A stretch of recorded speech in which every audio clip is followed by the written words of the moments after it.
Hey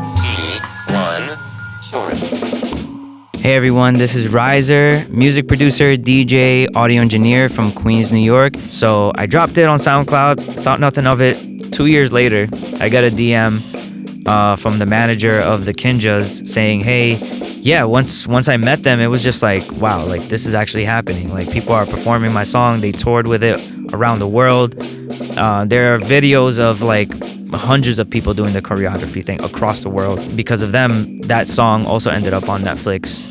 You know, it was something that I realized, like, don't hold yourself back. Like, just whatever you feel like putting out, regardless if it's finished or not, just drop the song, man. And you're listening to At Sometime Somewhere for AT1 Radio. I was given a recorder, a cassette tape recorder. We're inspired by Home Alone. If anyone remembers, it's called a Talkboy. It was like this gray tape recorder where you can record people, slow it down, speed it up, pitch it up. And so I used to go around recording everything and kind of just getting inspired by what I heard, going to the TV, recording music videos that I loved, and just figuring out how I wanted to manipulate the sound, you know. But I also, while doing that, I used to write stories. So my dad was a big inspiration to me to write stories. He was an English professor, and eventually he's like, why don't you try writing poems with these stories?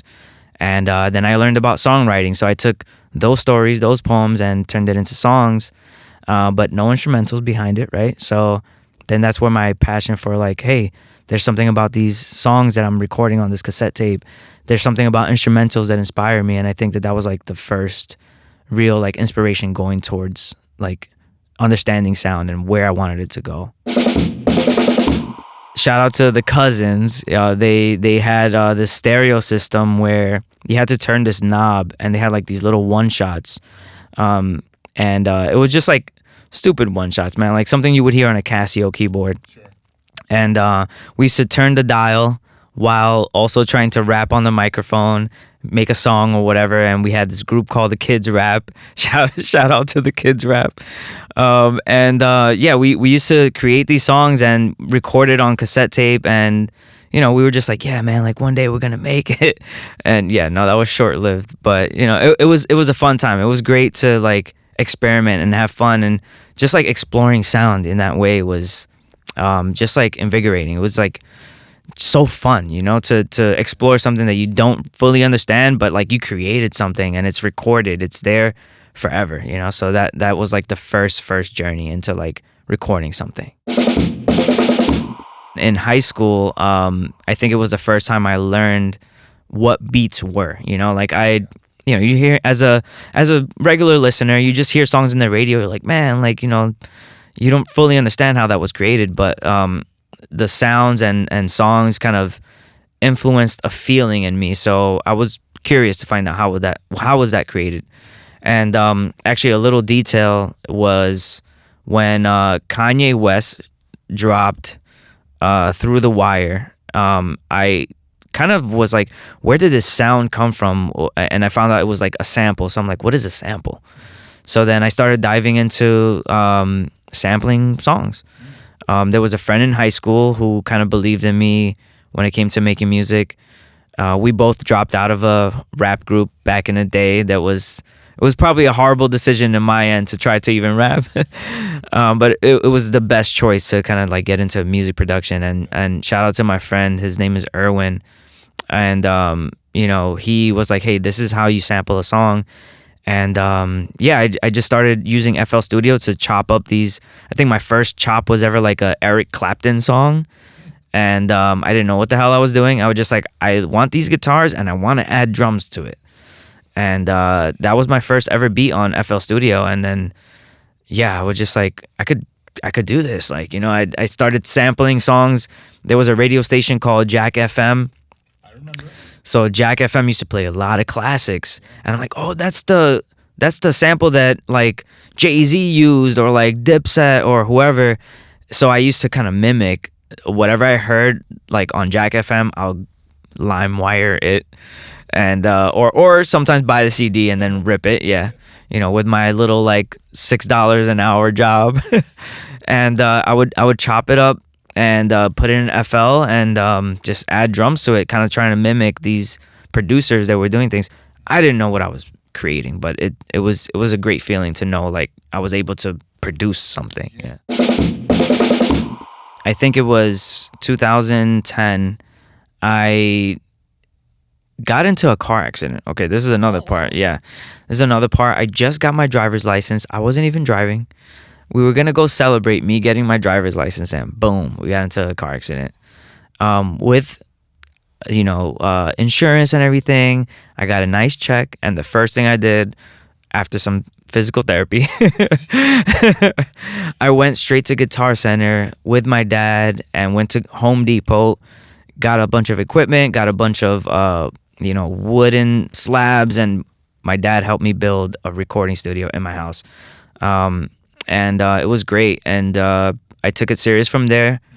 This is 2010. I had a full-blown recording studio in my bedroom. Started in the living room until I annoyed my parents, and they're like, no, this is going in your bedroom. So I started building a clientele, just like local artists, even people where I used to work. So I used to work for H&M, and everyone's like, you do music? I want to rap, I want to sing, I want to whatever. And it was just a great experience to be creating something at home at such a young age, kind of learning, not really knowing what I'm doing. There's no YouTube at this point, like YouTube tutorials. So it was just great to kind of just dive in and figure things out together with the community. And it was a great time, great learning experience. And I started figuring out like, what is it that I wanted to do? Learning the audio engineering skills, learning how to produce for artists on the spot, kind of shying away from not sharing my music, not like, it's not just being a bedroom music producer anymore. This is like something that I can take serious now. So there's an artist out, her name is Dayburger. Shout out to Dayburger. She's doing big things now. I did 2 of her first mixtapes. It was actually, I got connected with her through a co-worker in H&M before I quit, and we continued working. I did her first 2 mixtapes, and then there was another artist too that we just connected through Facebook, MySpace, whatever it was. Her name is Slay Riz. She's also doing a lot of great things. These are like, I guess like you can call them established artists, but they're more like community artists where they're known within the community that they cultivated. But they're still known, and from there, I guess like this is still home studio era where I worked with some people that I looked up to. I was big into the battle rap scene. I worked with DNA, who was a big battle rapper, MC Jin, who's another big battle rapper. Some of my stuff got shown on a couple TV shows at that time. I'm not gonna name any because I don't know if I have permission. But a lot of the battle rap scene at that time, Charlie Clips, Justine Valentine, who's on Wildin' Out right now, with Nick Cannon. I did a couple things for her at that time. It was just like a great experience where I felt like I wasn't like knowledgeable. I didn't know what I was really doing at that time, but it was just like raw skill, raw talent, raw hunger for what we all wanted to do, and it was great to start that experience at home. Getting into the space where LLMIND was already kind of like doing his thing. He was already doing his thing like late 2000s, maybe a little mid 2000s. He used to have this producer showcase where producers would show up, and instead of having DJs, he would have 5 producers hanging out on a table. Like, we had like a 10-foot table where like each producer is lined up, and there's no DJ for the night. We're each playing our beats, like taking turns. And it was called BLAP. So at that time it was called Beats Love Alcohol Party. Then it turned into Beats Love something, whatever. That's his brand. Yeah. It was no more like chill with the alcohol.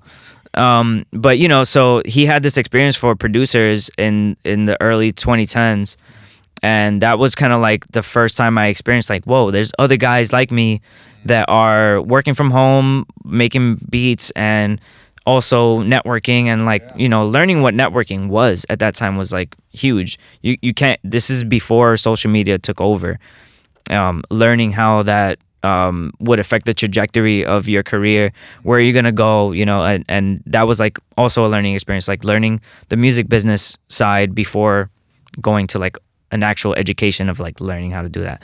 So meeting LLMIND and seeing what he was doing, kind of bringing the community together, that didn't exist in my radar before that. Like, yeah, and then him noticing what I'm doing, getting accepted to open up for him as a producer DJ was really huge. That also opened up doors because I was consistently doing opening gigs for him as a DJ. I got connected with Just Blaze to open up for him, with Araab Muzik, StatikSelektah, all these guys, hip hop legends. And just being like the kid, LLMIND and his camp taking me under their wing was a huge leap for me at that time. I used all my scholarship money to open up my first commercial recording studio. I was sharing a space with a tattoo shop called Think Before You Ink in Long Island City. So we had a loft, 2-floor loft. We had an event space, we had a recording studio, screen printing, and of course the tattoo shop upstairs. That, to me, that was like the biggest turning point. Understanding now, also while attending school, balancing school, a business that I was running at 25 years old, recording, getting clients, making sure that everything's going, getting interns. And, that was my first taste of like, okay, this came from a dream at home and, writing in a little notebook, all the clients' information, to like, now I have interns, now I have people that also share the same vision. And, now my money is really going towards this dream. And unfortunately, Long Island City, as if you live in New York, it's a growing space, rent goes high, and then you got to figure something else out. So then I started exploring working in professional recording spaces. I worked in a ton of spaces from that time till now. And I worked at Funkadelic Recording Studio. I worked at Lounge Studio, a couple of small project studios across Manhattan and Brooklyn. And now I landed at Brewery Recording Studio. I've been with them for about 4 years, and it's been great. So throughout the years, I've been going to LA a lot. And because I had the job there at Brewery Recording Studio, I was like, hey, can I take my shot at maybe working there full time, trying to figure it out? So I know there's this like misconception of like New York is always fast paced. I think it changes, it varies, season to season. And when I say season to season, that also means financially. There's financial seasons for people where like, there's tax season, there's this season, there's like the holidays where you're like, yo, don't talk to me about even going out, So I think already coming with that mentality of like, I know that there's probably going to be some hardships in LA. I was ready first in my mind to make a shift, at least like what I envisioned, going to LA in general, not just with Brewery, was to let me see if I can find a community here that is interested in coming to the studio, that is interested in the music that I create, different things like that. So that was my first thing.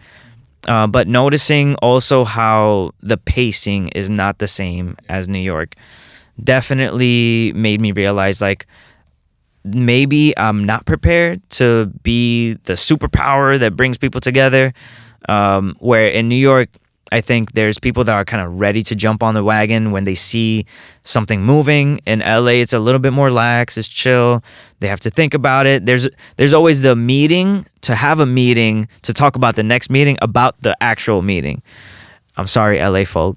I love y'all. It could also be me, I guess. Like, It's not a bad thing, you know what I mean? Yeah. It might be sometimes people are not used to that kind of energy. And I've learned that about LA too, kind of just like soak it in, like get experienced with the space that you're in, the environment you're in. You always have to adjust. If I move to like Denver, I have to learn that culture. I have to learn what they're like, what pacing they move. So yeah, I mean, it was a learning experience, and I'm still thankful for being able to even have a space to work at over there. that was a huge moment for me. So I created this beat. First, I had an idea, just like a beat that I made at home, an idea of like just chords and a little bit of drums. And then a friend of mine, his name is Ski Beatz. He's like my brother, you know, like he came over to the house and we're collaborating on some beats. And I'm like, yo, I have this idea. Maybe, you know, we can collaborate on it. I played him the chords and the drums that I had. Then he added some dope stuff to it. And we were like, yo, yeah, like it's done. And then like he went home and I'm like, nah, like I got to do something else. So I added this like crazy drop to it. And then I'm like, yo, I think it's done. And then we're like, whatever. We don't know what to do with this. And we both participated in this like 30-day beat challenge where we just release a beat every single day. Doesn't matter if it's finished or whatever. Then I was like, yo, like I'm going to drop that beat on SoundCloud. I don't care if it's done or not. He was like, yeah, whatever, let's do it. That was the initial thought behind that song. It was called Nighttime. So I dropped it on SoundCloud, thought nothing of it. 2 years later, I got a DM from the manager of the Kinjas saying, hey, this is your song, right? Do you own the rights to this song? So I had to connect him with the label that was like, you know, I signed that song to. Like, yeah, we're coming to New York. We're going to perform this song. And I'm like, wait, what's going on here? And I saw that they did a choreography video to it, and it's getting views, it's getting reaction videos, and you know they're a huge group, the Kinjas. You know, basically part of the Jabberwockies family. Yeah. And yeah, once I met them, it was just like, wow, like this is actually happening. Like people are performing my song. They toured with it around the world. There are videos of like hundreds of people doing the choreography thing across the world. And because of them, that song also ended up on Netflix. You know, it's just it was something that I realized, like, don't hold yourself back. Like, just whatever you feel like putting out, regardless if it's finished or not, just drop the song, man. Okay, yeah. So you can go on my website, RIZR Music, RIZRmusic.com. I got sound packs on there. I got music on there, music videos, whatever. Or at RIZR Music on all social media handles. RIZR Music everywhere. Brand consistency. Yeah, go on Spotify, look up RIZR. Just be careful because there's some fake RIZRs out there, but you'll know. I got the yellow glasses on, so you'll know. Signature. Yeah. Hey, thanks so much, man. Appreciate it. Thank you for your time, man. AT1 Short. At Sometimes Somewhere is produced by Audio Technica for AT1 Radio. It is recorded at AT1 Studio at Technica House, New York. Follow AT1 Radio and Audio Technica USA on all social media platforms. Thanks for listening.